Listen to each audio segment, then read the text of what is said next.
Although the day was done for most, Holmes and Watson were plenty hungry for after-school investigating. The life of the detective was a lively one when new murders were on the calendar. We'll be off now. Scotland Yard has requested our advice on the matter. Don't want to keep the sergeant waiting long. Let's go.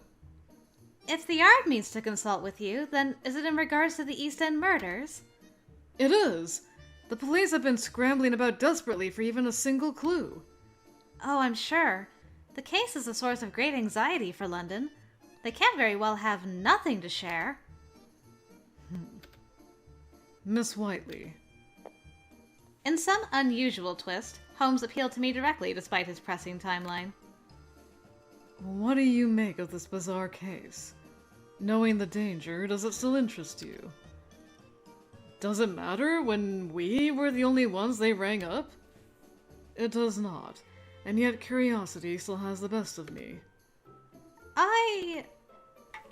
Well, if you must know, I'm dripping with curiosity. Oh, I'd say I'm very interested in the case. Huh. Are you now? A serial killer runs rampant in the slums, and only women have thus far been targeted. What a fear. What of it, really? If I were to arrest the killer sooner than later, no more women would be targeted. Fear is not a factor. That is true, if you have the skill for it. Speaking plainly, it's still a bad idea to have her with us. Not for your lack of skill, Emily, but think of the danger. I stood between two men of two strong minds. One wished to challenge me, whilst the other wished to keep me safe. Holmes, shouldn't we be off then? We should. Till tomorrow then, Emily. Go home straight away, all right? Of course, I'll do just that. I bid them a quick farewell as they retired from the classroom. If I were a boy, would they have allowed me to investigate without question? My contemplations continued in the form of a small sigh that matched my injured expression. Oh, hello. Well, hello there. Hello there. Ah! A sudden voice from behind me roused me from my thoughts. Jack? That jump there ain't very well meaning of you. I could not understand if he was impressed or soured by my reaction as he raised an eyebrow. How long has he been behind me? I didn't know he was still here. My next exclamation came as I spotted Jack's hand. Well, so you did go to the infirmary. I could see the difference. My handkerchief wrapping was a crude solution, if one were to speak of it politely. And now my solution was dismissed in favor of cleaned cuts held securely in a correct bandage, to which I could only say, excellent! How pleased I was that he listened and tended to his injuries. Never again. Can't take the smell of antiseptic. Oh, nonsense. If you can't take the smell, then you can take care not to get injured. Jack looked away in a certain embarrassed manner that said he had no counter. It could have been that I was the victor in this back and forth, and, were he injured again, he would take my advice first thing. Yet even if he did not, he listened this time, and that alone did well to lift my heart. You know. Yes? This time he was not intimidating, but rather awkward. Very awkward indeed, with a distinct flicker of a question in his eyes above a blush that pressed him not to ask. Never mind. You're sure? Whatever this question was, he could not pluck up the courage and dashed into the hall. Daw. Wait, Jack! But I wouldn't let it end there. I followed and cried his name, and to my surprise he stopped. What is it? I wish to talk with him more, see what he's really like. But what can I say to ensure I said nothing ill of his background again? Various ideas slipped through till I recalled the notes he'd written in class. Now that can work! Jack, if it's no trouble to you, I have a thought. How would you feel about exchanging letters? Oh? I had him more puzzled than I'd ever seen him. Why would I want to do that? Because... What should my response be? Let's get more personal, shall we? I want to get to know you. Me? Yes, you. What little I know about you is so darling that I wish to know more. Oh no. You're such a sweet bean. I want to know more. I wish to know what kind of person you are, what your favorite things are, what skills you take pride in, anything you feel at liberty to speak of. And if you could ask the same things of me, then that would be just wonderful. So, you see, I wish to be your friend. You aren't afraid? Do you not find me a nasty sort? Not at all. Why would I? No reason. Jack looked away with a similar discomfort to before. Did I get a drop of ink yet in my bottle? It's purple! Oh no. Purple ink! Like the blood that flows through my veins. And I noticed how quick you were taking your notes. Exchanging letters would be much more convenient for you than all this directness, wouldn't it? I've, never written one for. That's alright. You ought to write anything that comes to mind. I shuffled around for the stationery in my bag. Would you wait for me? I won't be more than a minute. If you want. Since it's our first one, I should reintroduce myself. My pen worked with an inelegant scritch, scritch, scritch as I hurried to fill a page. For the end... I know! You'll need to change those bandages often if you want your injuries to heal. Sign my name here, and... finished! I blew at the ink to ensure it was dry before folding the letter and storing it in a pretty envelope. Wouldn't it be faster to chat than do all this? Perhaps, but then what would be the point in exchanging letters? That's be me own problem now. Why do you even bother carrying those things around? My stationery? It's Pendleton, my butler. He instructed I carry them in case I needed to write an emergency letter. Letters? For... emergencies? Well then. Jack's expression was too complex for me to read it fully. I continued regardless. I'm looking forward to your reply. You must write one now, all right? You have an odd mind for a noblewoman. Do you know that? My! Do you really think so? I know so. Don't know another one who loves to pop in and meddle the way you do. Meddling, he called it. Meddling made it sound so trite. And how could a budding friendship be anything but grand? I cannot tell if Jack understood me sincere or too headstrong to challenge, or both, but that he accepted my letter was enough for me to end the day a happy girl. Do-do-do-do. This happy girl awaited his reply. Waited. Waited. Waited. Waited until she became quite saddened. It's already been a few days.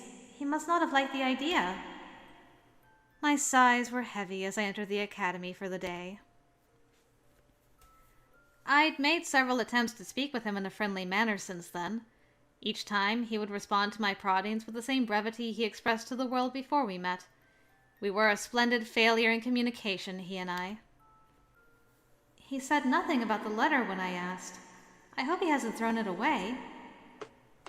My gloom was building when my eyes wandered to the courtyard from the hallway. What? I could see a familiar nest of hair. Is that Jack? It was certainly him. He was alone, sitting at the base of a massive oak tree. What is he doing there so early in the morning? My curiosity, as it so often did, possessed me, and before I was aware of it, I'd run to greet him. The courtyard was silent in the morning, but welcomely so, with plant life green and sweetly looked after by those charged with tending to it. I was always energized by the scent of freshly cut gardens, and I felt as much refreshment here with each new breath. I never knew the courtyard was so peaceful in the morning. What a lovely place to relax. Does he study here in secret, perhaps? I quietly approached to keep from disturbing him. Aw, sleepy boy.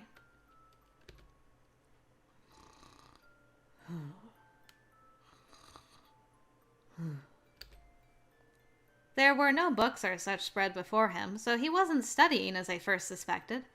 Judging by his posture, rather, he simply fell asleep while steeped in thought.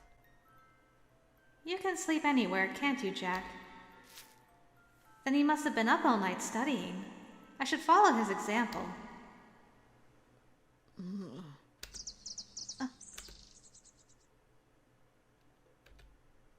He only stirred once I was close. With timing so apt, I had to wonder if he knew I was there even in sleep. Good morning to you, Jack. Oh, it's you. He blinked away the sleep a few times before speaking in a tired voice. Did I wake you? Only 'cause your footsteps stand out a fair bit. Am I really so loud? I didn't mean to be. Don't mind it. I was about to head to the classroom, as it were. What he said was to the point, as if he didn't care to say anything more than necessary. This, I'd come to discover, was not an act in dismissal so much as what was in keeping with his personality. What brings you here? I happened to spy you on the way to class, and, well, I had to wonder what you were doing. It's the first time I've been here in the morning. You must be here for all the nice and quiet. I guess. I heard a lot of people around, and I reckon that lets me sleep well. I knew it! He was here to sleep! Jack kept still. He made no effort to continue the flow of conversation. Right. Nearly forgot. I should ask him about the letter. Jack, about the... Here. What? He handed me something white before I could properly ask, but upon sight of what it was, perhaps I didn't need to ask. Aw, it says Jack in the bottom in very nice handwriting. This is my handkerchief, isn't it? To be certain, it was the one I had lent to him during our pharmacology lesson. It came accompanied by a small, lightly wrinkled envelope. My heart was very suddenly alight. You wrote a letter for me? I couldn't come up with food I like or special hobbies like you. You said to write whatever come to mind, so I just went with no particular thought. Jack looked away to indicate he had nothing more to say on the subject. Even still, I could not have been more thrilled.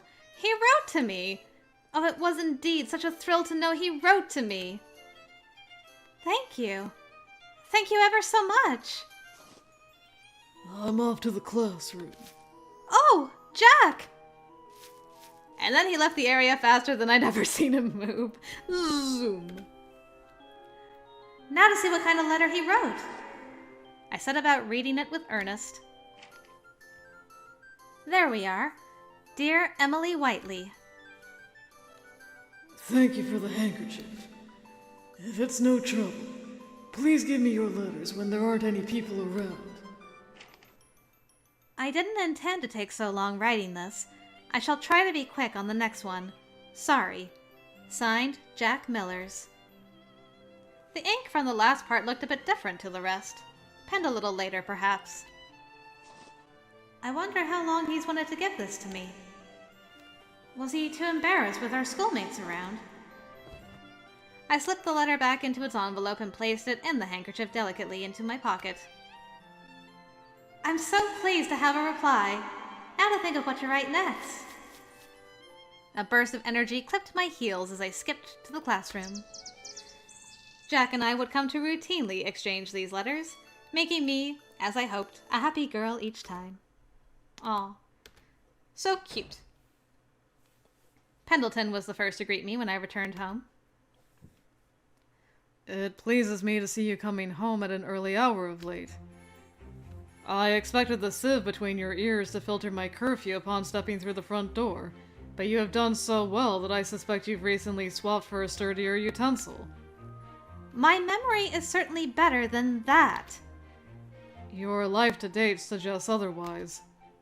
You'll always know just what to say, Pendleton. Incidentally, might I ask about your smile? You look radiant this evening. That's That's... for me to know and you to never find out. My. A marvelous display of cunning, my lady. That smile of his might have worn wickedness at my response. I'm not telling you about my boyfriend, Pendleton. Right. Pendleton, have you ever been to the East End? The East End? Why do you ask? I've realized something, you see, that I don't know anything about that part of London. That is certainly for your benefit, as you do not need to know all parts of London. You say that, but just because our West End is a slice of wealth and pristine culture does not mean the East End is fully absent. The people there suffer to support our lifestyle. I suppose. However, the East End is a bottomless well of darkness. It would be content to swallow you whole if you so much as peek into its hollow. But the paper keeps reporting those murders. It isn't right to turn our noses up at such horrors. My lady, charitable as you are, I must have you understand your lack of influence. Even if you were honored by that ring from Her Majesty, you cannot hope to shine your light at every corner of the world. I saw then the sorrow of one who must have seen the bottom of a bottomless well. Interesting. I wonder what I should do now. What shall I do for tonight? Gotta write about our boy. Now would be the perfect time to write in my diary.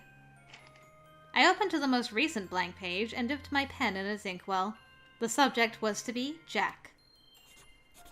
It all began several days ago. My first time speaking with him had not gone as well as I hoped. Leave off, then. Oh, but I so desired to be his friend. A boy that mysterious would have to have another side to him. He agreed to our friendship, which is how we began to exchange letters with one another. I couldn't come up with food I like or special hobbies like you. You said to write whatever come to mind, so I just went with no particular thought. What great thoughts they were! I cannot wait to learn more about him. I'm feeling rather tired. Perhaps I should go straight to sleep. Bed sleep. I stood from my chair and moved to my bed. I heard a knock on my bedroom door. Come in. Forgive my intrusion, my lady. Pendleton entered alone. I've made some progress regarding the lady and lord's deaths. Would now be a good time to report my findings. What did you find? As a start, I researched old acquaintances from when they were students in London. There was nothing suspicious at first. This route proved so spotless that I began to wonder if I'd hit yet another dead end. Patience, however, is a virtue in times such as these. From this moment he presented his evidence, a photograph he procured from his attaché. If I may be so bold as to direct your attention to this. What might this be? I leant closer to inspect it, and Pendleton in turn made it more convenient for me to see. Several men and women were present, strangers I did not know. Father and mother, and Her Majesty, ever glowing in her youth, stood at the center. This is a record of your parents and their closest companions. I never thought to see Queen Victoria here. Where did you find such a thing? Somewhere surprisingly simple. I borrowed it from the archives of Harrington. After I discussed our circumstances to the headmaster, he was delighted to support a student enrolled at the academy. What a place to find such fine evidence! Yet how did it come to be in the academy archives? I might guess the answer lies in your mother and father being alumni. Your mother was even the first woman to be in attendance. She, too, received Her Majesty's ring as a student. The headmaster remembered her well. Then my father must have received his own ring while studying there. Before I became a student, I could not fathom that there were so many young ladies studying as men did for their futures. The idea was inconceivable to me, a distant concept that came with my education, but that was not so when Mother first stepped through the academy's gates. This was taken after their graduation, yes? I can see Mother's wedding ring together with Her Majesty's. That is correct. From what I understand, this was taken as part of a reunion. Lord Robert and Lady Olivia were considered humanitarians, often dedicating their time to the slums with like-minded friends. I never knew that about them. It was to commemorate the establishment of the Harrington Welfare and Education Foundation that this photograph was taken. I imagine Her Majesty was there to celebrate such a memorable day. And so the pieces fall into place. I narrowed my eyes to scout for further mysteries. Do you happen to know the names of the other people here? I do. Next to your parents is Viscount Quincy, a merchant in foreign trade, and Earl Beckford. Here is Baron Stanley and Professor Randolph, both of whom were 1 year younger than the Lord and Lady. Thank you. It amazes me that you've done so much in so short a time. That is all I know, I'm afraid. When I look at this photograph, I wonder again who would murder them. I don't understand how they could incur such hatred. There is no one alive who can live without being hated by another. Envy, jealousy, grudges, all of these and more can drive even the most respected of individuals into a terrible place. It's sad, but regrettably true. I shall now contact these old friends and inquire what they know of your parents. Very well. I'm counting on you. Alright, and that is the end of Jack's chapter. Well, that was very exciting. Got to see some new interactions with him already and find out that his ink color is purple. So, I'm going to skip ahead. I'm actually going to skip until the When East Comes West chapter, because there's a couple of funny Jack scenes in that one that I want to do. And yeah, I'll leave it at that for now, guys, and I will see you in a few seconds. Alright, we are back in the East Comes West chapter, and I just like this moment where Jack is just like, there's a big ship. So I wanted to do that. And then the other one is during class when Akachi and Emily have a bit of an incident. So, to start off with this one. Sir, Jack appears to have wandered off in the direction of that steamship. Does he have permission to do that? Lupin was right. Jack's eyes were fascinatedly fixed on a ship rocking in the waters and, somewhat stealthily, had slowly edged himself closer to it. It's massive. Wait right where you are, Mr. Millis. Everyone needs to stay together on class trips. You mustn't go wandering off on your own. Please. Too late. And then I wandered off in search of my own ship. Okay, so we can skip ahead, but I'll keep you guys with me for a little bit. What is... Oh, okay. I couldn't remember what chapter was next. It's the Miss Hudson chapter, so I will definitely edit that out for you guys. You had to sit through that with Miss Marple's route last time, so... no need to go through that again.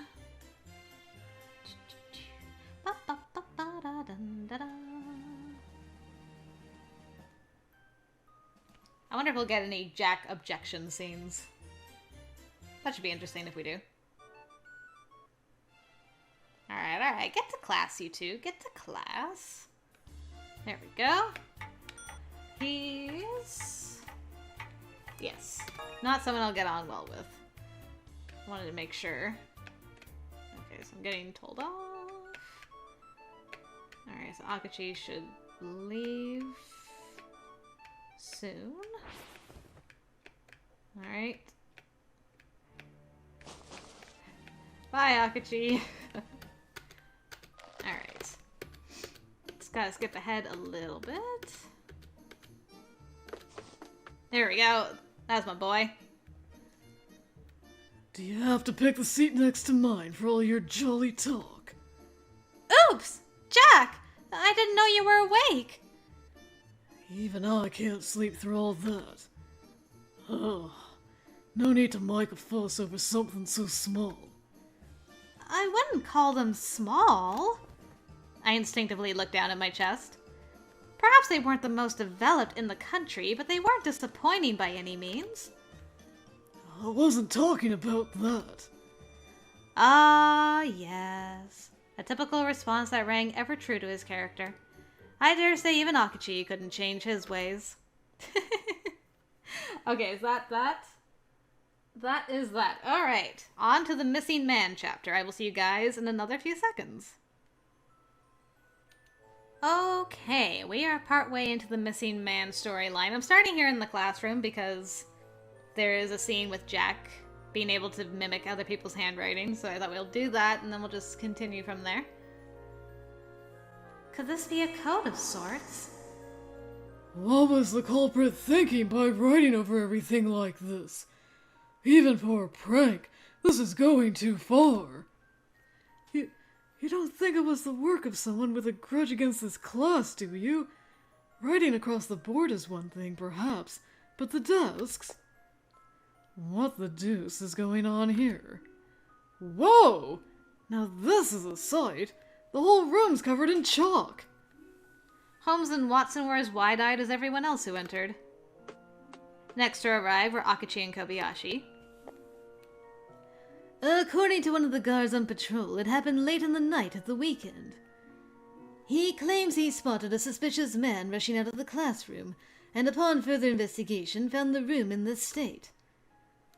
His first instinct was that it might have been part of a burglary of sorts, so he reported it to Scotland Yard and had them examine the academy from top to bottom.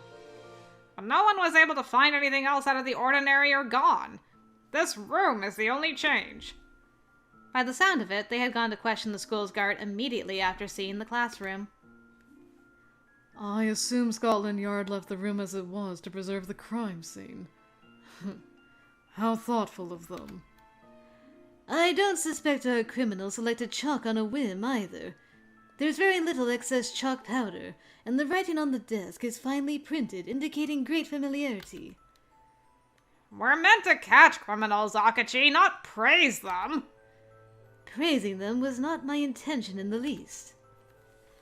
Still, I think we're dealing with a very methodical individual. Despite a sense of urgency in each stroke, the letters are written in orderly lines and are clearly legible. I can read textbooks well enough, but my English reading and writing skills aren't good enough to handle scribble like this yet.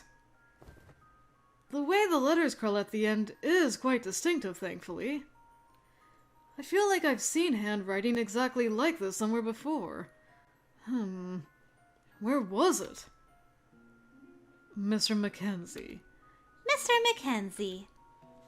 Holmes and Marple, speaking with such snappy unison, spelt the writing on the wall better than any chalk could. I, too, couldn't help but feel I'd seen this handwriting. All right, class.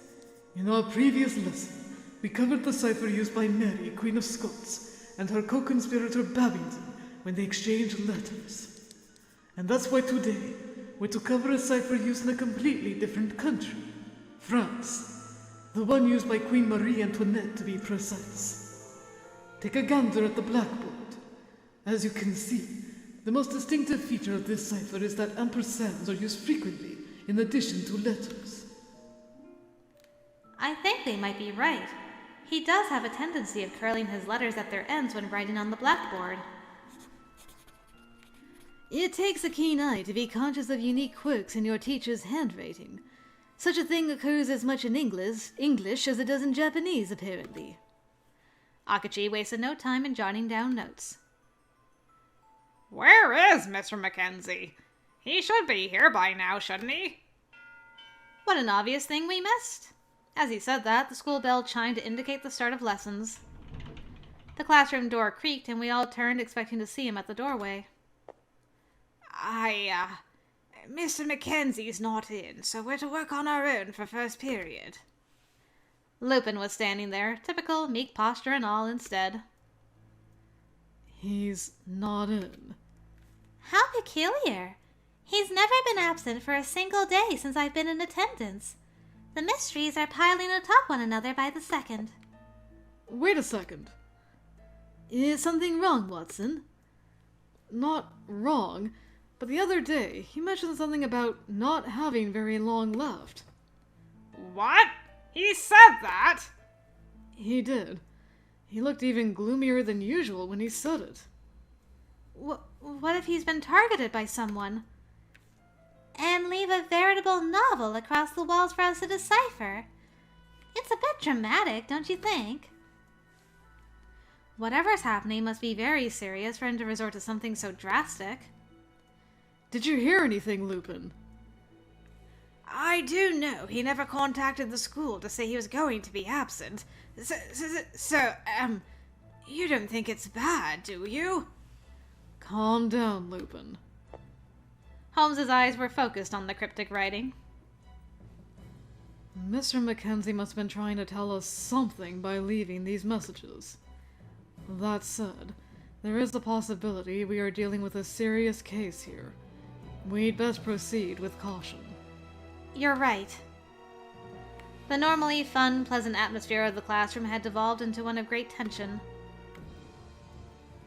But leaving things as they are does us no favors, unless we want to be covered head to toe in chalk by the time we go home.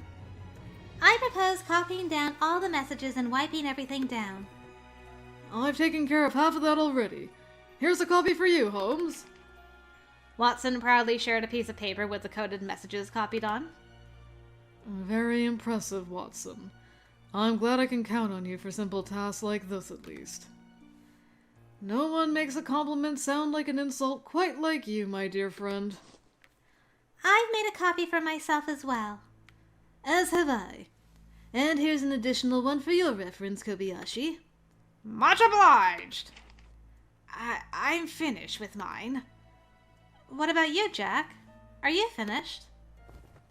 The class's gaze centered on Jack, who was sitting at his desk. Don't care. Huh. I see you made your own copy. The ink on your fingers, despite first period having only just begun, tells me everything I need to know. Very quick work. Sod off, Holmes. Jack turned away from all of us. All right, then. Can anyone here decode this? Not me, I'm afraid. I haven't a clue, but we might find something if we go to the library. That's a fine idea. Shall we get going, then? Sitting here pondering isn't going to get us anywhere. All right. Good luck. We'll wait here, so if you find anything out, come and let us know. Of course. Best of luck on your end as well. We may well have stumbled into a major case here, and I couldn't be more thrilled about it. Let's solve this! Kobayashi, you do realize the only reason we're enrolled here is due to Mr. Mackenzie's generosity? I find it highly improper that you should behave this way when his life may be on the line. Cease at once. I know. At that point, Jack caught my eye. He was showing no obvious interest in accompanying us. It's possible he knows something we don't. He may feign disinterest in the cipher, but he did jot them down. Unsurprisingly, he was half-lidded and watching nothing in particular. Shall I engage him? Finally. I decided to speak to him. Woohoo! Pardon me, Jack, but you wouldn't have some idea of what these messages mean, do you? Not a clue. You copied them down, though, right? Which must mean that you have some interest in pursuing the matter. I ain't got interest, no. Copying them down is me own business. But you thought to do so in case you found the answer, yes? Won't you consider joining us, Jack? We'll need all the assistance we can afford with this. It's got nothing to do with me. Off with you now. Well, all right. But should you change your mind, you're always welcome. We'll be waiting. The matter settled as much as any matter with Jack could be. He returned with a practiced languor to gazing out the window. I did so want to keep pressuring him, but with a quick pause in thought, decided it was best to hurry to the library.